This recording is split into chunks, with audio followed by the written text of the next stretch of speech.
And we are live. Welcome to Colts Law. I'm Lawrence Owen, and today I have a very special stream for you. As you can see with me, I have Jake Arthur from Colts.com and Kevin Bowen, 1070 The Fan, and Kevin's Corner. Thanks for joining the stream, guys. Absolutely. Okay, so what's up, Lawrence? I'm doing really good. Actually, I'm very happy. I've been very excited. Actually, this past offseason has been amazing for the Colts. A lot different than what we're used to seeing under Chris Ballard the previous couple years. I want to start off with Jake, and then I'll go to Kevin. Give me your thoughts on this past offseason. How do you feel with the different approach that he's went? How do you feel that's going to affect the Colts moving forward? Yeah, I think you kind of hit the nail on the head. It's given us a lot to talk about, maybe some more splashes than we're normally used to seeing. But it probably gives a little bit of a glimpse into how they see their roster now. Chris Ballard's had a few years of kind of building that locker room that he's always talked about, adding young talent and leaders. And, maybe it was time for some of those splashes. They added key pieces at arguably the two biggest spots that they view on the team. Quarterback, you have a proven commodity in Phillip Rivers, and then the 3 technique, which they've said drives the whole thing. They've got one of the league's best now in DeForest Buckner. So, it's hard to dislike what they've done so far. Kevin? Yeah, I think Jake is spot on there. The patience, the prudence. Frank Reich touched on it earlier this week of, when he texted Chris Ballard, taking a look at the 90-man roster and that depth chart, he was like, this is a very measured building approach. And yeah, you hit a little bit of an early hurdle in 2017 with missing on some of those early draft picks, but the absolute home run in 2018, some really intriguing talents in 2019. And then from a cap situation standpoint, even with Andrew Luck, you were in a decent cap situation, and then you're now in a spot where, okay, Phillip Rivers comes into the building, that win now approach goes up a little bit higher for this season. That's why you see right now, so many guys playing in contract years. I mean, if you look at their starting 22, you can make a strong case for probably about a dozen starters, either in a contract year or, Darius Leonard's going to get a contract extension next offseason, like some of those things. So it's kind of twofold, where the patience and the prudence of Ballard has allowed you to be in this situation where you could make some aggressive moves. But then also, I think inevitably, just with how the past few seasons have unfolded win-loss wise, there was kind of all right, Phillip Rivers in the building, we need to push some of these chips into the middle of, let's go get a wideout, let's go get a running back in the draft, and just do things that not a lot of franchises do, and especially what the Colts really haven't done in recent years. I want to go back and touch on something you said earlier about, kind of missing on the 2017 draft. How much of that missing do you think actually had a lot to do with the fact that he was drafting for a completely different scheme, coach, and everything, and then the next year he had to start building for a completely different system? Yeah, I think it's a great question. It's been a popular topic on my podcast here in recent weeks. And I think if you're Chris Ballard in that situation, I know it sounds bad, but you almost have to be selfish. Like, you're the one that Jim Irsay just called the greatest hire of the 21st century from a GM standpoint. You're the one that has the 5 or 6 year contract. Chuck Pagano he was the lame duck. Like, any coach that gets hired with a new GM, you are a lame duck until that GM gives you a new contract extension, gives you a vote of confidence, whatever, So I just think in that situation, yes, I know the scheme was totally different. But Ballard made it very clear, right after he fired Chuck Pagano, he wasn't waiting, for that next coach to kind of change the whole defensive scheme. He wanted to change it himself. And it was, we got to get faster on that indoor turf. We got to play to the 4-3 scheme and all of that. And I still think in a way, guys like, Banner, Basham, I mean, those guys, they felt like, could play. Obviously, Banner isn't playing on the defensive side of the ball. But, a guy like Basham, they felt like was a hand in the dirt defensive end in college. And so that should have translated, or at least on paper translated, to the 4-3. Wilson, I feel like that is more of a scheme thing. He's probably a guy that is more predicated on man than some of those zone concepts. And then Hooker, we've always, I think, kind of debated a little bit just how good of a scheme fit this is for him. But I think at the end of the day, what is the most important thing about it is there were misses. The upper scouts, maybe weren't the exact same that he has currently with this staff, but he recovered. And that's something Ryan Grigson never did. Grigson never recovered from the 2013 draft, and it got worse in 2014 and 2015. You can make the same argument. Ballard recovered with an absolute home run, and that's why you're in kind of a situation where I feel like the foundation is on a lot firmer ground than it ever was under Ryan Grigson. So, Jake, you're really heavy into draft scouting. Give us your thoughts on this year's draft haul that the Colts acquired.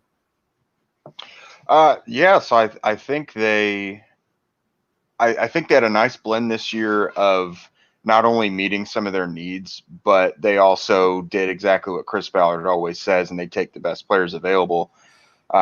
Michael Pittman kind of checked both boxes right there at 34.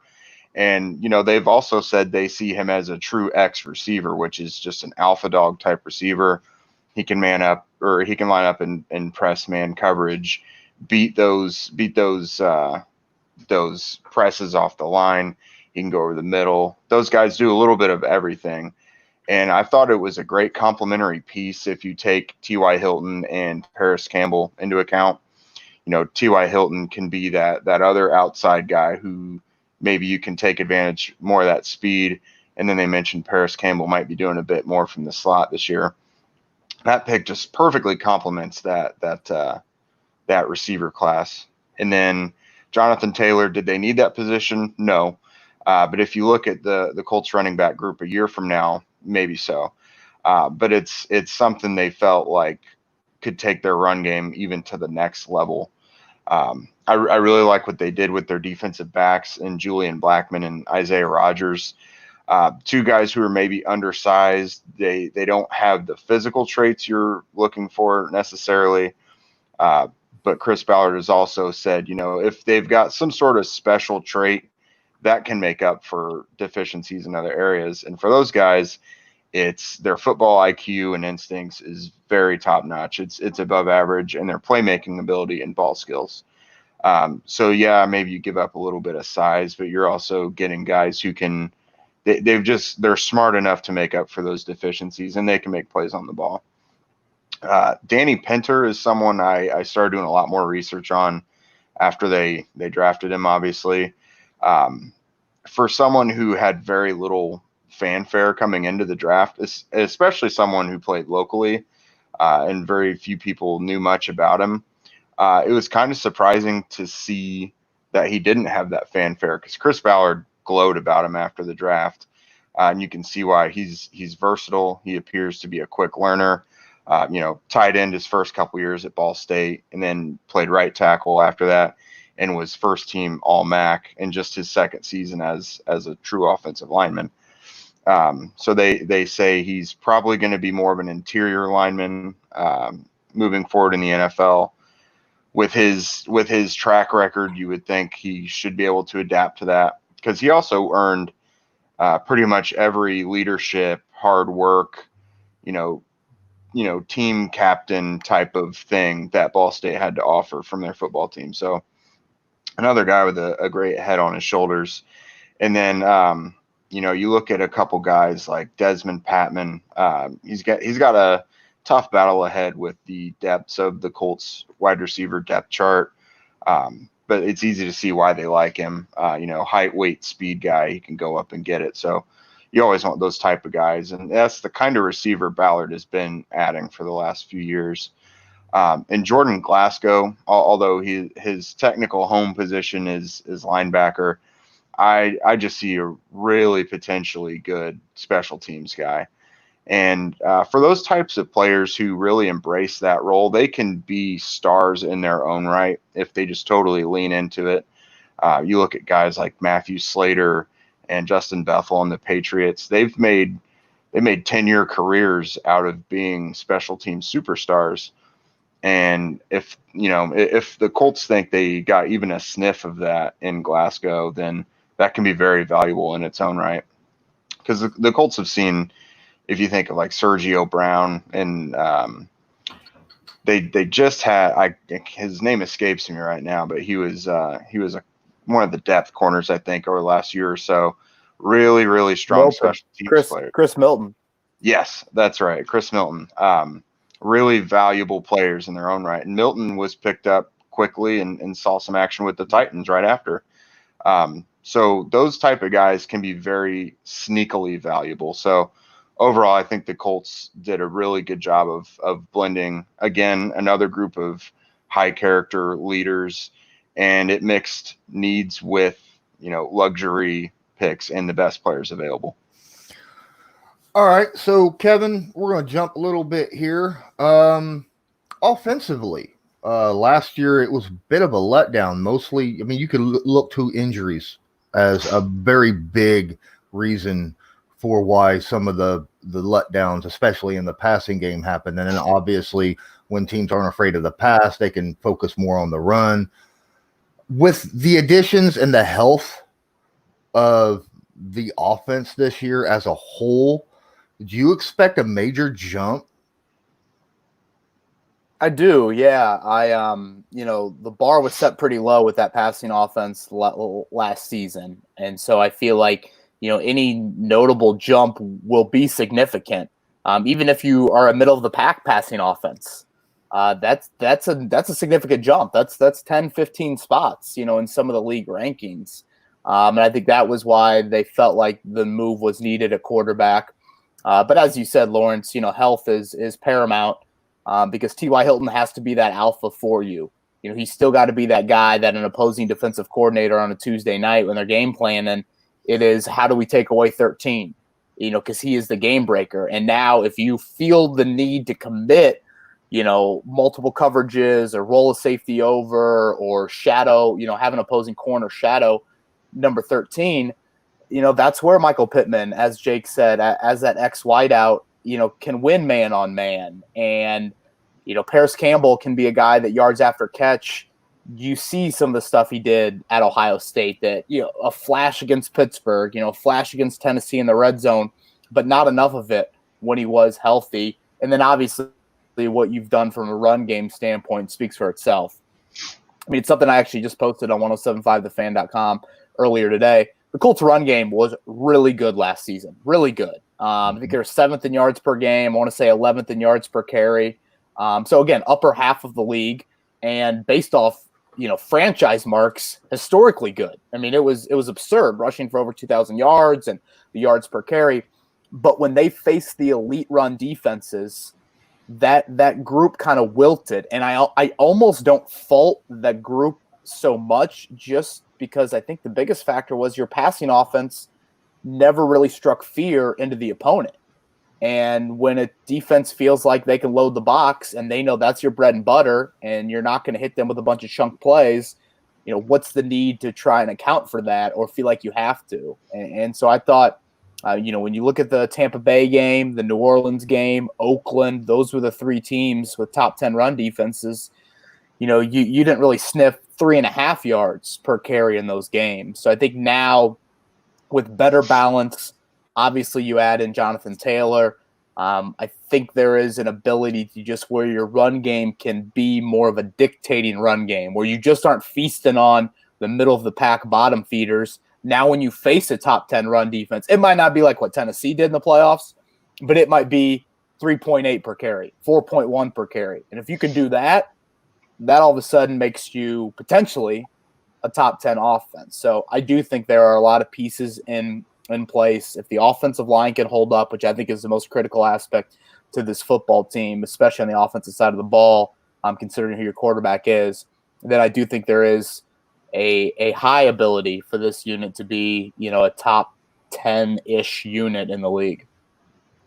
That's a huge jump between what was last year and what's expected now. We have a new quarterback, Phillip Rivers, and we've got, as Kevin mentioned, an additional running back to go with Marlon Mack and Nyheim Hines. Is there any kind of do you think that Jordan Wilkins is being forgotten on this list, Jake? I just, it's kind of a thing of there's just, you can only give around so many carries. I've always been a very big Jordan Wilkins fan. He performs every time he's given the ball. I believe it's over the last 2 years. He is number one in the NFL in yards per carry for however many carries he's had. So he's performed. 2 huge chunk plays come to mind, a couple 50-yard runs. He's very much talented, but there's only so many plays you can give guys. Nyheim has a pretty strong grasp on that passing down role. Marlon Mack has gotten to be a better pass protector, which helps keep him on the field on third downs. I just think if he's being forgotten, in the conversation, it's only because the Colts have a lot of other talent there. He's that may mean he has to take more of a backseat with the addition of Taylor. But he's one of those guys that is patient and performs when he's finally called upon and things like that. So I think he's talented. Yes, it just kind of points to I guess you could call it an embarrassment of riches at running back now after adding Taylor. So. One thing to add on Wilkins, if you don't mind, I think it's something to where it's like Jonathan Williams last year. You don't realize you need him until you freaking need him. Like Marlon Mack goes down and Jonathan Williams goes from a healthy scratch or not even sniffing the field to toting the rock 20 times a game and being a 100-yard rusher for you. And then Marlon Mack gets healthy and Jonathan Williams barely sees the field the final month of the season. It's just it's life as a running back. It's life as a number 4 running back. Now that, Wilkins is in that slot, the one advantage that he has is I think they've really figured out that Hines is the third down guy. Like Hines is never going to be a first or second down guy on a consistent basis. He's just not. And so if Mack or Taylor go down, then all of a sudden Wilkins is needed.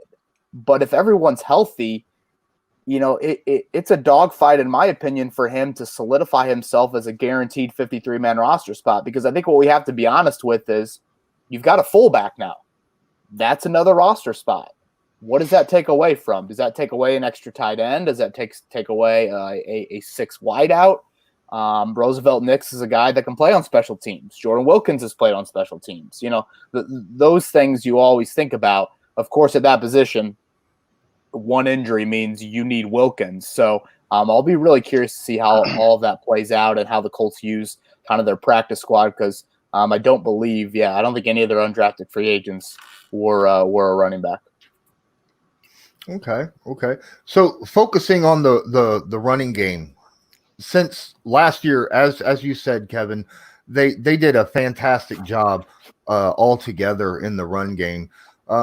With the addition of Jonathan Taylor, who is arguably the best running back that come out of this last draft. I mean, just a straight power speed guy.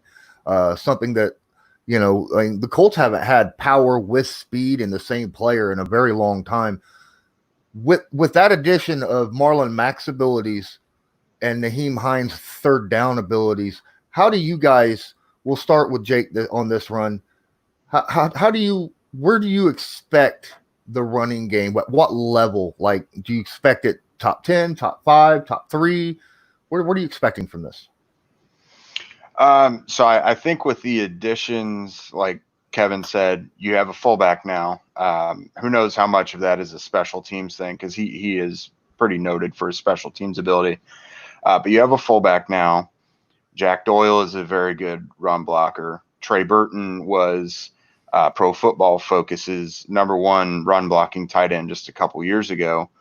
They were number 7 last year, and they just added arguably college football's most decorated running back. So you'd have to think a jump to top 5 is not out of the stretch, right? Certainly top 10.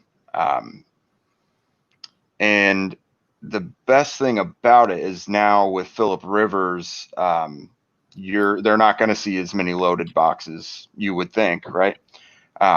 So teams have to respect that pass. They're not just going to be like, okay, the Colts love to run the ball 35 times a game. Let's load up the box, because then Rivers will go over the top on you and, use that shiny new wideout in Michael Pittman. So everything points to the Colts being at the very least as good as they were last year, which was 7. So I would say being top 5 is likely. Kevin? Yeah, I think top 5 is very attainable. And like I was saying earlier, I almost think it's kind of the next step for that unit. It was, can you dictate against the better run defenses? I think last year, like I said, you faced 3 of the top 10. I think this year, right now on paper, you face 4 of them from last season. And I'm not sitting here saying, look, you need to be 4.5 per carry or 5 per carry like Tennessee did against Baltimore and New England in the playoffs. But again, can you get to the level of 3.5, 3.8, 4, something to where you just have balance and you're not tipping your hand completely and your biggest strength is taken away. Because this passing offense, I still think there is there's definitely things to prove. Michael Pittman is a rookie in the NFL. Paris Campbell is, a glorified rookie in the NFL. T.Y. Hilton's got to stay healthy. Trey Burton's got to stay healthy. And Phillip Rivers is a guy that didn't have a great season last year for his standards. So I think there is still some things to prove in the passing offense. So you need that rushing unit to be that, without a doubt, we can rely on it in some capacity. It's not going to be perfect. No one's running game is perfect. Hell, over the course of 60 minutes, it's not perfect. But can you just somewhat rely on it on a consistent basis? And then I'll be curious, of course, to see, and I probably speak for every fantasy owner out there, what those carries look like and how they are split up. It's something I've tried to look into already, and I want to do a little bit of a deeper dive. But, last year they averaged 29 rushes per game. Okay, let's say, Campbell gets 1 on a jet sweep, Hines gets 1 or 2, Roosevelt Nix gets 1. Let's say you're down to 25. Is it, Taylor gets, 15, Matt gets 10? Is it Matt get 15, Taylor gets 10? Like, how does that look? I'll be fascinated to see how that evolves over the course of the year. Personally, in that situation, I think it really would have to deal with who you're facing. What kind of defense are they? A hard-nosed, big-bodied defense, in which we'll be able to stop more of a up the middle run. In that situation, I think Mac would probably get more of the carries because he's more apt to bust one on the outside rather than Taylor. But if you're facing more of a lighter, faster defense like the Colts' own defense, I would think that you would just hand it off to Jonathan Taylor and let him go up the middle and do what he does best.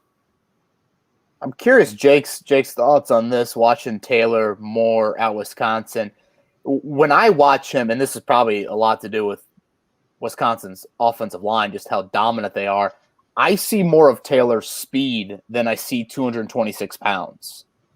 And again, some of that is probably just because he's not dodging guys in the backfield that much. And I know that his yards after contact numbers are really, really good. But when I watch him, I almost am like, and maybe it's just because I'm so like ingrained to watching Wisconsin running backs not be very fast. And like I see Jonathan Taylor getting the open field, and I'm like, whoa. But I notice more the 4.3 than I do the 226 pounds. Yeah, I think it's because he can physically break tackles more so running through them than juking, that people just see the powerful side of him and not so much the speed. But he's broken plenty of long runs. He's someone I've kind of kept in the back of my mind draft-wise since he was a freshman. Watching some of his teammates prepping for the draft. That speed, he does have it. And when it comes to divvying up carries with the Colts, I'm just as curious because I think they can acknowledge that technically Taylor is bigger and faster than Mac. But Mac has also developed each year and added something new to his game. It's going to be really tough to say. I think if Taylor is just blowing guys away and it's just indisputable who is the more productive, better back, then maybe that starts to swing the pendulum in his direction more. But last year, I think they showed a clear commitment to Mac, because like Kevin pointed out earlier, Jonathan Williams, 2 straight 100-yard games, and as soon as Mac returned, it was all his show again. So that's going to be really interesting. Taylor has, over the last year, Taylor has started to develop more in the passing game as a pass catcher and a pass protector. So we'll see how much that factors into it. The fumbles, you can't really avoid the number of fumbles he's had in his career. They happened. But if someone's going to fix that, it's Tom Rathman. That's like his number one thing, basically, is ball security and also pass protection. So for the deficiencies you can see in Taylor's game, he's kind of going to the perfect coaching staff for it. But yeah, it's really curious as to when Taylor's significant role will take over, because I think we can all say at some point he's going to be the guy. Who knows if it's this year, but they really like Marlon Mack, and they proved it last year. So I'm just as curious as to how those touches are going to be divvied up. One thing about Mack that a lot of people don't realize is all those carries he had last year, he did not put the ball on the ground one single time. Mm-hmm. That's a big plus in his corner. Absolutely. So one thing, I'm pretty sure they only had one fumble, to go off Jake's point about Rathman. I'm pretty sure they only had one fumble from the running back position, and that was Wilkins, I think. Yeah. Mm-hmm. Could be wrong about that, but that's obviously goes back to the Taylor thing of, ball security. And yes, he's going to get hit a little bit more in the NFL and get hit earlier in plays because Wisconsin's offensive line was just that dominant. One last thing before we move on, it's kind of twofold with me of like the value of the running back position. On one level, Jonathan Williams can come off the bench and give you a 100-yard game. And behind this offensive line, you almost feel like, us three could maybe convert a 1 yard or whatever, something crazy like that. But then you look at the team's record when Marlon Mack hasn't been on the field, and they're like, the Colts are like 1-7. Like it's weird. Individually, you feel like you can make up for him a little bit in these 100-yard games that Jonathan Williams gets, but I don't want to lose sight of, I think Marlon Mack has had a really, really strong 3-season progression to his NFL career. Unfortunately, he just plays the worst position in football to, have a locked-in spot for 5 to 10 years. Well, something that I noticed about Jonathan Taylor when I was breaking his film downs for my channel here on YouTube, Jonathan Taylor, now correct me if I'm wrong, Jake, but in the 4 games that I broke down from last year with Jonathan Taylor, I did not see him break the ball outside the tackles not one time. He stays between the tackles. Even if the lanes are completely clogged, he will stay. He will tuck that ball and push and try to find even the tiniest hole to squeeze through rather than use his speed and break off to the outside like a Marlon Mack would do in a situation like that. Yeah, you're right. I actually remember that being one of my notes I had on him in his scouting report, was that he probably needed to trust his speed more, because we know he has it. He ran 4.39, which was the top time among running backs at the combine. He has it. I just think he needs to trust it more. He's very loyal to running between the tackles. But if he can learn to bust those out a bit more, that's just going to add more and more yardage and chunk plays to his resume, because we know he's capable of it. He does do it sometimes, but he does love to run between the tackles. All right, so moving on. Obviously, we just got done talking about how Indianapolis we all three expect them to have a top 5 running game this season, especially with the addition of Jonathan Taylor. Now, we went out and reloaded the passing game as well. I mean, we got Phillip Rivers. We got a couple receivers headlined by Michael Pittman Jr. in the draft. We're getting Paris Campbell back, fully healthy. He says he's been running routes for 2 months now. T.Y.'s back to being healthy.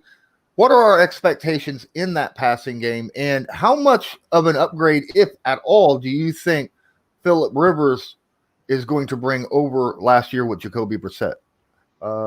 Kevin, please. I think he's definitely an upgrade. It probably goes back to my earlier point of the bar was set pretty low, to be honest with you, from a quarterback position last year, in my opinion. So I don't think Rivers needs to be an all-pro by any means to improve yourself. And obviously the Colts made the move for a reason, and they felt like there were areas that they could upgrade offensively. I think a quicker rhythm passing game. I think the willingness to take a few more chances down the field. Now, the personnel is not the same. You know, you watch Phillip Rivers highlights from last year, it's really a Mike Williams highlight film. It's just some incredible plays with 50-50 balls in the air. But Rivers is going to give, I think, his wideouts more chances, I think, to make those plays. So I think there is an upgrade at the quarterback position. Like I said, the offensive line has got to be stout, though, because you aren't going to get the crazy Denver Von Miller, Jacoby Brissett escaping and throwing a frozen rope to T.Y. Hilton with, you know, a minute 30 to go in the game sort of play. At the receiver position, I think what I like with Pittman especially is I feel like he's one of the more day one ready wideouts of anybody in the draft. You know, to put up the numbers that he did at USC last year with 3 different quarterbacks in the first month of the season for them, and then pretty much a true freshman the rest of the way, that really caught my eye. I love how he plays the game. You know, you can see he's got some of his dad in him, of like a former running back who played over 10 years in the league. You know, Pittman wasn't a wideout really for the vast majority of his high school career. He was primarily, I think there are a lot of people that thought he was going to be a defensive player in college.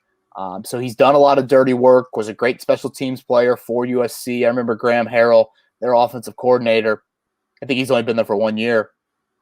He took over and was quickly informed. He's like, yeah, your best wideout is probably our best special teams player too. And I don't think that's something that you usually hear.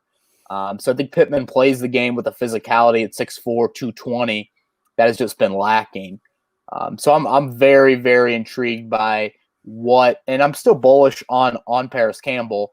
You know, what Pittman and Campbell can do for you as that tandem moving forward. Obviously, I don't want to write off T.Y. Hilton yet, but he's not going to be, you know, with this team for the next 5 to whatever years, 10 years, something like that. So, yeah, I think as long as you can get Pittman doesn't hit that rookie wall and Trey Burton can stay healthy, I think there's some support there for T.Y. Hilton. It's not a slam dunk. A lot of guys still have to prove themselves on various levels, but I see some support there. I might have tried to find a wideout in free agency. I know it wasn't a great group this year. I probably would have tried to go that route as well. But still, I think from a long-term standpoint, Pittman and Campbell really complement each other well. Okay. Jake, I have a specific question for you. There's a difference between actually, there's a major difference between how Phillip Rivers played last year, throwing deep, like you said, throwing to Williams all the time, and what Frank Wright really preaches. I mean, Andrew Luck in 2018 won comeback player of the year based off of a lot of short passes, which is something was not used to seeing from Andrew Luck. Who do you think wins in this in the offense in this situation? Do you think we're going to see more of the Phillip Rivers throwing it deep off of play action from the run game, or do you think we're going to be seeing more of Phillip Rivers kind of dialing it down a little bit and using receivers like Paris Campbell on drag routes and things of that nature? I think it's going to be a little mix of everything, to be honest with you. And Andrew Luck did have, he probably was being used in a short passing game more than ever in his career, and it looked great, to be honest with you. And that's Phillip Rivers has kind of done that same thing throughout his career. He loves those swing passes, but he's also not afraid to take those chances downfield. And he seems to see the whole field, which is good. So things will happen quicker because he'll be able to see his receivers. He can throw with anticipation. He's one of those guys that can help throw them open. But you could also kind of see a disconnect at times with your faster receivers. Paris Campbell, I don't think they hit on any deep passes with him last year, but there were attempts.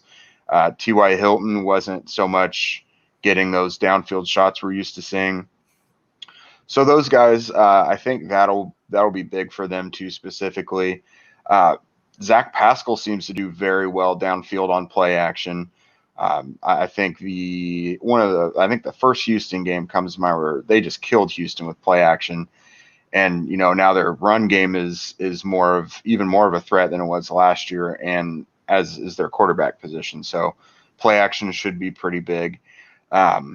Apparently Vincent Jackson, Phillip Rivers' old number one receiver, had some advice for Michael Pittman, which was to just run fast because Phillip's going to throw the bombs. So that should help him as well. But I really, as long as everyone's healthy, of course, I really think we can see some of those deep shots from T.Y. Hilton that we're used to seeing, and we'll see that be something unlocked in Paris Campbell's game because Ohio State didn't really do it a lot with him either. But I do think the staple of the passing game in general will be a lot of those short rhythmic routes that we were used to seeing from Rivers throughout his career, and when the passing game was fully unlocked, I guess you could say, with Luck in 2018. Okay. So as a total offense, between you guys, where do you think numbers wise, with our schedule against the teams that we're playing offensively, or playing against defensively, where do you think we'll end up stacking against the rest of the NFL offensively? Do you think we'll be a top 10 offense? I think right around 10. If we're kind of projecting run game around, 5, passing offense again, I feel like if it's middle of the pack, even kind of upper teens maybe, that's good enough for me, because you got to expect that your defense is going to be better than it was, especially late last season. I think right around 10. I know I've stressed it a couple times, but I want to reiterate, the offensive line is vital, and it's an unproven group behind those starting 5. And I've detailed this on my podcast and in some articles. I mean, you look at the Chiefs last year, I want to say they relied on their backups to start like 18 games, I think, on the offensive line. San Francisco, I think it was like 15 games or something very close to that. And obviously the Colts didn't need their backups to start a single game.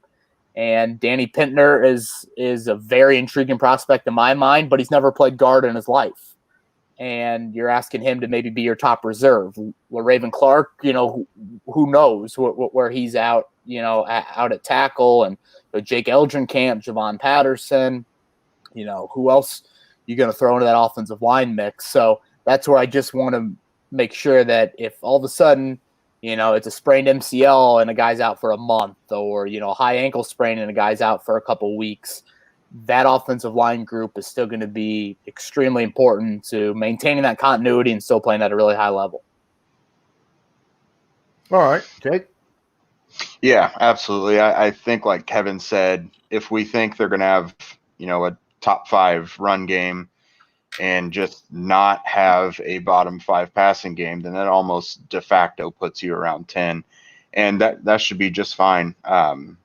I think even with Phillip Rivers, it's going to be a run-centric offense. I just think adding him makes it maybe more efficient, especially off things like play action. And their passing game is probably just going to be a little more productive, which should put them around the 10 mark, maybe the top dozen. And yeah, that's perfectly fine. Like Kevin said, again, the offensive line, that's That's the key to it all. That's the thing that has to stay intact. Because on paper, this, especially adding Rivers, this looks like a great marriage, because you could make an argument that this might be the best offensive line he's had, at least in quite some time. So if it stays like that, maybe they get the best that Rivers has to offer. That run game keeps making progress. But if it's not, then there is some pretty young guys they have to rely on. But they've talked up Jake Eldrenkamp lately, so they seem to like him quite a bit. I believe this is his second offseason coming in with the Colts. Danny Pinter is intriguing. They didn't really get to see what they wanted from Javon Patterson, because I think he got hurt even before training camp, or like right at the beginning, torn ACL. So they really did not, unfortunately, have an evaluation on him. But some high upside there in the depths of the offensive line, but very unproven, like Kevin said. Okay, so I think we've pretty well covered the offense so far. I have a question. Defensive line, I am actually the defensive front seven. I am so stoked to see how this front seven is going to play this upcoming year. But the defense has added some extra people, headlined obviously by the first round pick trade for DeForest Buckner and then the 5-year extension. With these guys, with these additions, and then you also have Autry, you got Stewart, you got Houston, you got Ben and Taekwon and Muhammad. Where do you think this D-line, I mean, how good can this D-line really be now that you have a guy like Buckner, and then also don't forget Sheldon Day, who they also got, who came in with Buckner to the Niners? Either one of you. I'll take it. Yeah. So I think if you get the DeForest Buckner you're expecting, then that obviously speaks for itself. But I think another big factor is going to be Kemoko Turay, because he was awesome last year before he got hurt in week 5. And that just was not a big enough sample size to be able to evaluate that whole season. But he looked really, really good at times. He's Pro Football Focus's number 3 defensive end in pass rush grade out of everyone in the league. So he was doing really well. It looks like he's been working out at the very least. So I would think training camp he should be ready to go. But yeah, I think if you get him back healthy and he takes that next step, then not only do you have a starting level defensive end, but you have yet another guy with Justin Houston who could threaten 10 sacks. So if you've got 2 defensive ends who are like that, and you've got a 3 tech who is an all-pro to his name, that's awesome. And Danico Autry, if he's more of a depth piece, that's great for that next wave of your defensive line. And one guy that doesn't quite get talked about very much, but players always seem to mention him, especially from what I've seen this offseason, Grover Stewart. Mm-hmm. If he's that starting nose, the players in the team speak really highly of him. And maybe it's because nose tackles don't produce gaudy stats or anything like that. You don't always see them in the backfield, but if you see starting level play from him, then that's another big plus. Like you said, Sheldon Day, another Indy native, what can he provide you? So this really good depth on here. You don't just have good starters, but that next wave of players should be really good as well. Can we expect Ben Banagou to make a second-year jump? It could be a very good defensive line, injuries aside. So I think that's another unit you have really high hopes for. Kevin? Honestly, I think you look at the frontline guys and the depth, I think it's the best position group on the team. Obviously, offensive line and linebacker you'd probably put as and running back. Those frontline guys might be a little bit more are better. But I think when you look at the overall depth, I mean, both of you guys just rattled off those names. How many snaps has Ben Banagou get in a game? That's a second-round pick that, you in most years, you'd probably be thrown in the starting lineup.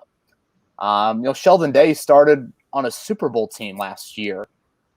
What's his role going to be this season? So I just think it's a great problem to have. Obviously, Chris Ballard has mentioned this is one of his core beliefs. He wants a ton of depth up front. We know, what that 3 technique means. I was listening to Bill Polian a few weeks ago talk about how he felt like the Colts weren't a Super Bowl level team until they got Booger McFarland. That's just how much that position means to their team. And obviously, when you look at it, they had some unbelievable seasons, regular seasons, in 03, 04, and 05.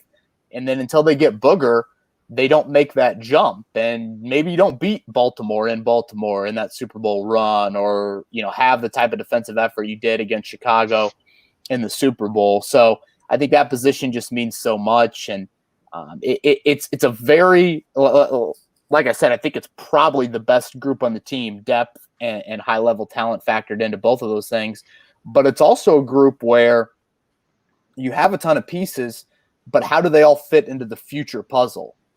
Obviously, Buckner is the centerpiece of it all, but Justin Houston's in a contract year at the age of 31. Grover Stewart's in a contract year. Sheldon Day's a 1-year deal. Danico Autry's in a contract year. And then you've got those former second-round picks that it's just kind of time for them to establish themselves. Tyquan Lewis, Kamoko Toure, even Banagoo, even though it's his second season. Al-Qadim Muhammad is in a contract year. That's a guy Chris Ballard really likes. And just because he has got the least, heralded resume of that bunch, he's a guy that's given you 8 starts over the last 2 seasons. So that is a really, really solid group. I think for this defense to be more consistent, it's got to be the strength of that unit, and I'm really, really excited to see what Buckner can do and the trickle down effect of him at every level of that defense. With the depth and the strength that we just got done talking about with that defensive front four, the speed and knowledge that we have at the linebacking core should even make a bigger jump, in my opinion.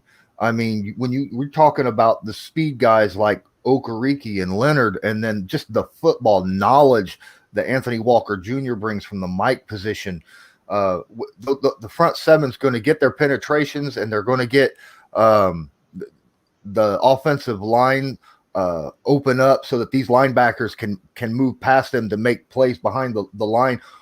Where do you feel, Kevin, how do you feel this linebacking core is going to succeed? Do you think that they're going to succeed even more so than what they have in the last couple of years?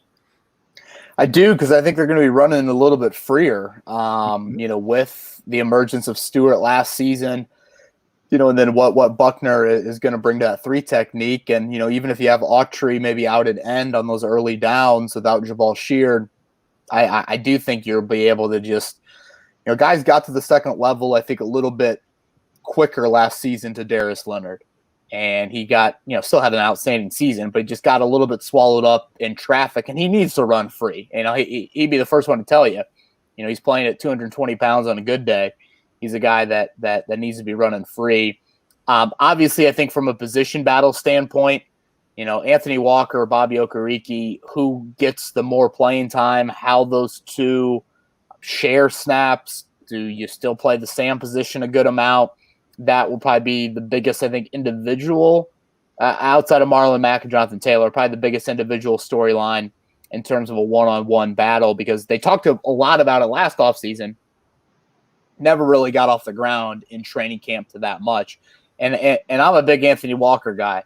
I know he doesn't have the eye-popping athletic traits that maybe some of the other linebackers do. Throw EJ Speed into that group as well. But he's a more durable Clayton Geathers. His cerebral nature cannot be taken for granted. And it's a shame that this linebacker group wasn't together 10 years ago, because when you were playing 3 linebackers on the field, I think they would benefit from that. But Kenny Moore in the slot means too much for you not to play more of that nickel sort of personnel grouping. But I still think, Leonard, and however you divide up those Mike reps, offers you 2 guys that really fit this system from an athletic trait standpoint. Jake, what's your thought on the linebacking core? Yeah, Kevin nailed it. it sucks you can't have all three of those guys on the field more often together because, like you said, the sheer speed and athleticism of Leonard and Okereke, and then you've got all the knowledge of Walker. You know, when he was drafted, he was known as being a coach on the field. You know, he's a coach's son, and he plays that way. Very smart. And I really liked the durable Clayton Geathers comparison that Kevin just made because it's pretty accurate. But yeah, that's definitely a battle I've got circled. You know, you obviously like how things have been going there at linebacker, but it's all about competition in the end. You know, if Okereke just looks too dang good not to play him at Mike, you know, you still can get Walker in there at Sam. And, you know, maybe that's more suitable in the passing game, for example, because your Sam does a little bit more of the box, the dirty work stuff, like we saw from Matthew Adams a couple years ago. So maybe that's more suitable for them. We'll see. But that's definitely an intriguing matchup. And, you know, you've even got some competition at the depth there, too. We've seen Sky Moore for the last couple years on and off the roster, Zaire Franklin and Matthew Adams. But now you throw Jordan Glasgow into the mix, who, while he could be a special team stud, he also was trusted at Michigan to play, you know, some real heady roles. They have this Viper position that does pretty much everything on the defense, and he has started at Michigan in that position before. So, smart guy, capable of doing a lot of things. So, your depth there looks as good as it ever has as well. So, that's definitely, from the first, second, and third units in training camp, that's definitely going to be a fun group to watch. Outside of Kenny Moore and Rock Ya-Sin, the cornerback position has seen a lot of new faces this year, between Xavier Rhodes and Isaiah Rogers and TJ Carey. We're seeing a lot of new faces coming out. Now, Xavier, I watched some TJ Carey. I like TJ Carey. I think TJ Carey is a really good cornerback. Yeah, he's got some problems that he needs to work on, but the problem is when I go look at Xavier Rhodes, everyone's like, well, he's taking steps back, especially those that, you know, follow the Vikings. But I've noticed when he was healthy, he played very, very good, especially against the bigger receivers. When they played against Kansas City, I thought Xavier Rhodes played an excellent against the speed receivers. I think he gave up 2 whole catches between Watson and Hill, you know, between the two, and that's who he was covering those games. And they weren't long games. I think they were 11 and 17 yards. Not like he gave up a 50-yard touchdown or anything. So Jake, what do you think about this this cornerback position group that we have this year? Do they have a lot to prove this year? Yeah, it's not maybe as good as linebacker. I think you've got more good problems to have there, but it's several more guys that do have things to prove. You know, they let Pierre Desir go before Rhodes was in the building. So in my eyes, that kind of let you know what they thought about Marvell Tell a little bit. Maybe he wasn't going to start, but he was maybe going to compete for some of those reps. Moving from safety to corner, in my eyes, he never really looked like a liability as a rookie. So maybe they expect that next step there. Xavier Rhodes, I think they very much hope they can get maybe not his all-pro self, but a very high-quality corner. He has a history with Jonathan Gannon and Alan Williams from Minnesota. So he's going to be with coaches he's familiar with and things like that. So there should be a comfort level there. But having Rock Ya-Sin and Xavier Rhodes on the outside with Kenny Moore on the inside, on paper, that gives you a pretty good problem to have, because in the second half of last year, Rock Ya-Sin was one of the better cornerbacks in the league, at least according to, you know, the advanced statistics and things like that. So there's still a lot to prove, but you kind of like the group you have there, especially again if you factor in if you think Marvell Tell is going to take that jump, if you think TJ Carey gives you decent depth behind Kenny Moore as a guy who can play inside and out, and if Isaiah Rodgers can maybe threaten TJ Carey's role if he looks pretty good in camp. So there's a lot of talent there. There's a lot to like, but you've got to see it materialize and perform on the field. Kevin? Yeah, I think something, and I would echo what Jake said about Marvell Tell. When they cut Pierre to Sear, I think Rhodes was on the open market, but they didn't sign him for another 5 or 6 days. So I don't think that was like a slam dunk of like, boom, you cut Pierre to Sear, then the very next day you sign Xavier Rhodes. Like, you knew that was going to happen. So I do think that they like Marvell Tell. My question for me is when you are in the base defense, who starts opposite Kenny Moore? Is it Rock Yassin? Is it Xavier Rhodes? In my opinion, Kenny Moore means too much to your football team to have on the bench, even as an outside corner. I think he's just too valuable, too instinctual. He's just one of those guys that I trust more when he's on the football field. And I don't care if he's 5'9" and whatever he weighs as an outside corner. I just think he finds the balls, a sure tackler, and is a trustworthy guy. But Rhodes last year, I know there were some moments where he was healthy, but I see, again, over 80% completion percentage given up, which is an extremely high number.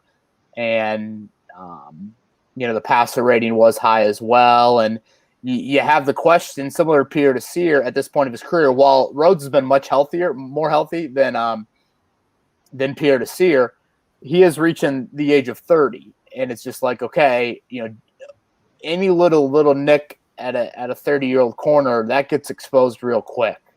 So what do you see with Rhodes? That's probably the biggest question mark you have defensively, and even going back to the safety group as well. That to me is probably the biggest question mark that you have. But I feel like we kind of are like, okay, Kenny Moore in the nickel, obviously, Xavier Rhodes and Rock Yassin, you feel like make up that corner trio. Does Marvell Tell really push for playing time? That's something that I think I'll be interested to watch, because it seems like when they go dime, they like George Odom in that role. You feel like when Julian Blackmon gets healthy, he would be an option for those sub packages as well. So where does Marvell Tell see the field? Now, injuries happen at corner. They happened a lot last year at corner, so he's going to play. But that is a group that I'm curious about. I probably have a little bit more reservation about it. I think Pierre to Sear is a little bit more of a consistent player than Xavier Rhodes. Maybe not have as big of a ceiling, but the floor I do think is a little bit higher. So how all of that plays out, and just Rock Yassin and Marvell Tell taking another positive step forward, I think if that happens, that group should benefit from obviously playing with a better defensive front in 2020. So you mentioned a little bit about the safety group. Obviously, we spoke already quite a bit about Julian Blackmon, who was a cornerback in college and then moved to safety. So he does have that man coverage ability, and huge talks about Malik Hooker, about how the Colts did not do the 5th-year option on him. Kari Willis, basically, I believe, is just taking over the Clayton Geathers role, and is, from what I saw last year, played it incredibly well as a box safety, just outstanding, good nose for the football. And then, of course, Roland Milligan and George Odom, they both played quite well while they were in subbing for people to give them breathers or when they were hurt. How do you feel about the safety position now, Kevin? I love Kari Willis. Again, you talk about trustworthy. He's a guy that I would trust a whole lot. To make that impact as a rookie, it seemed like it wasn't too big for him. I mean, early in the year. Chargers game. I'm trying to think some of those other early games. Tennessee, I felt like he played well. And very early, you could see the playing time shift. It was like Clayton Geathers getting dialed back, Kari Willis getting in the lineup a little bit more. And And just from a pure storyline standpoint, I don't know if there's a more polarizing might not be the right word, but what does Malik Hooker look like this season? Talk about a wake-up call that he's gotten. And while his future here in Indianapolis looks very murky in my eyes, it's still a contract year for 31 other NFL teams for him. So, I mean, he's got to show up. And that will be something I'm very interested to watch. Then you get into the Blackman injury situation and, when does he get on the field? How often does he get on the field as a rookie? That'll be something to watch as well. They're really high on George Odom and even Milligan, but I would say Odom more. They are big fans of him, and I do think, even in that Kansas City game last year, he played pretty good football for you when Hooker wasn't in the lineup. But still, safety-wise, to me, you don't have a whole lot of numbers there. And, if Blackman isn't ready as a rookie and you suffer one other injury, all of a sudden that depth will be a little bit tested. Now, Marvell Tell maybe could slide over in a pinch in a sub-package thing or something like that. But, again, Kari Willis, I think we've kind of gotten the indication, and this maybe goes back to your first question, Lawrence, that you asked, of just that 2017 draft. I think Matt Eberflus has come in there and been more like, give me versatile safeties more so than just the one blue trait safety. Like Hooker has the blue trait, but you look at Willis, you look at Blackman, I feel like they think those guys, can line up all over the defense, and they'd rather have that than just that deep center field safety. Jake? Yeah, I think they definitely have some nice pieces there, obviously, that they like, especially when you consider the depth. Odom, they love him, like Kevin said. Kari Willis, very mature player. Like, he was already able to contribute. I think that Kansas City game was another one where he was a big factor, or pretty much the Colts' biggest win of the year last year. You throw Julian Blackman in there whenever he is healthy. Roland Milligan, I don't think we expected it, but they played him a lot at nickel as well. So, you do have those guys who can wear a lot of different hats. I think one area they just might maybe be looking for is the consistency and communication. I think it was 2018. They really didn't give up much downfield. But suddenly in 2019, that last quarter or so of the season, there were some miscommunications, led to some big shots downfield. Tampa comes to mind, Houston comes to mind. So maybe some more communication and gelling between safeties, maybe that would help a bit more. But I think you've obviously got the talented players there, from the starters to the depth. You don't normally carry too many safeties on the roster anyways. So the ones they have, I think they're probably going to be pretty comfortable with. All right, so we're getting pretty close to the end of the stream. Real quick, something that we haven't really talked about too much or haven't seen a lot of information about is the fight for the kicking position. Obviously, Sanchez has the punter down, but the real fight is between Chase McLaughlin and Rodrigo Blankenship. Who do you think has the edge in this situation, Jake? I'd have to say that McLaughlin has the edge. This is kind of how a lot of us saw it shaping up this season. McLaughlin made all but one of his kicks, field goals and extra points combined with the Colts last year. Looked really good, in replacement of Adam Vinatieri when he went out. So I think he pretty much earned the right to go into camp as the guy, but that they probably needed to bring in an undrafted free agent or, a journeyman veteran to kind of push for that. Just let the best man win, basically. I would definitely have to give McLaughlin the edge. He was on 3 teams last year, but looked pretty decent for all 3. Blankenship has had some consistency issues in college, but he's kind of known for the big kicks that he's made. If I had to choose, I'd say McLaughlin's the guy, unless Blankenship just really, really looks good. Kevin? Yeah, I probably echo what Jake said. I don't think we should overlook what Chase McLaughlin did last season, especially coming in and filling the shoes of the greatest kicker in NFL history. I mean, that's like, taking the ball from Mariano Rivera and becoming the new Yankees closer. That's a big freaking deal. And for McLaughlin to come in here and, like Jake said, make every single extra point all season long, no matter where he was.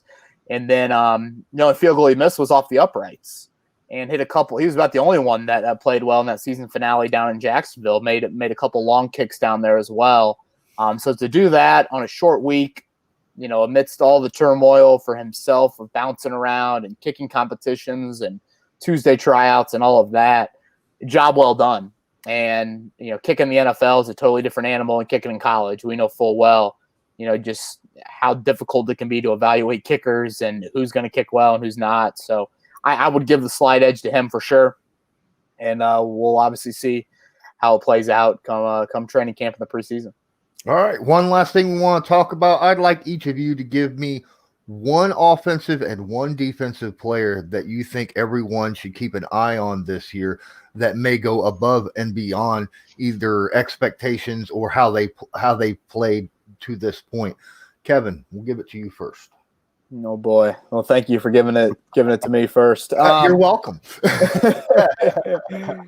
I've said this a lot. I feel like two former second round picks can raise the ceiling on this season, more so than any other player.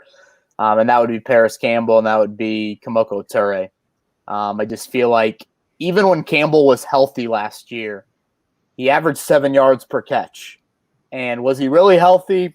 Sure, I guess we could probably debate that. But 7 yards per catch is an extremely small number for a tight end, let alone a wideout that you expect to make big plays. And I get it. He's catching some screens and some shorter depth passes, but still, you just didn't see that eye-popping, boom, here's the 50-yarder, here's the 35-yarder, things like that.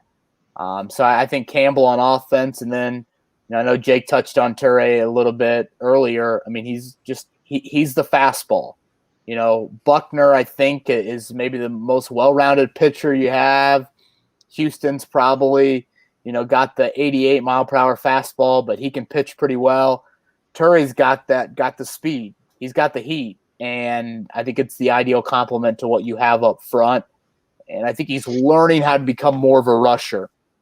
You can have all the pitches in the world, but unless you know how to throw them and where to throw them and when to throw them, you're not going to be that effective. Offensive tackles are too athletic in the league to be able to just come with your speed rush, 90% of the time. So I would go with Campbell and Turay. And yeah, sorry, Jake, if I took one or two of yours.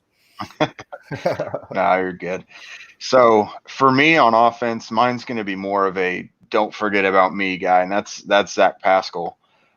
There's been a lot of talk about the receiver position this offseason. They added Michael Pittman, T.Y., and Paris. You hope to get those guys back healthy.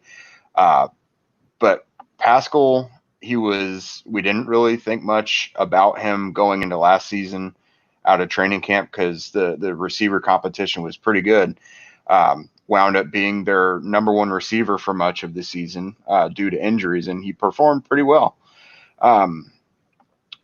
You'd have to think with how much they love that guy and everything he can do for you. He just got value in so many little different spots.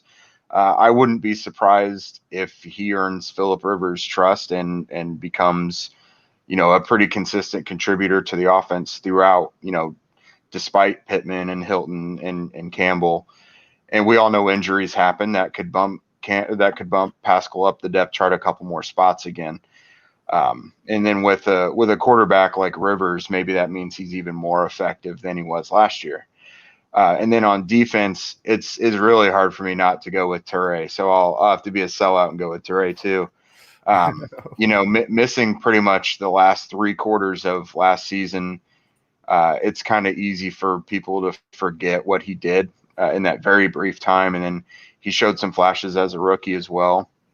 So if he comes in and not only grabs one of the starting spots, but plays consistently and and just brings a lot of pressure and sacks and looks like that fastball, because he is your fast, bendy edge defender. That's your key guy in that area.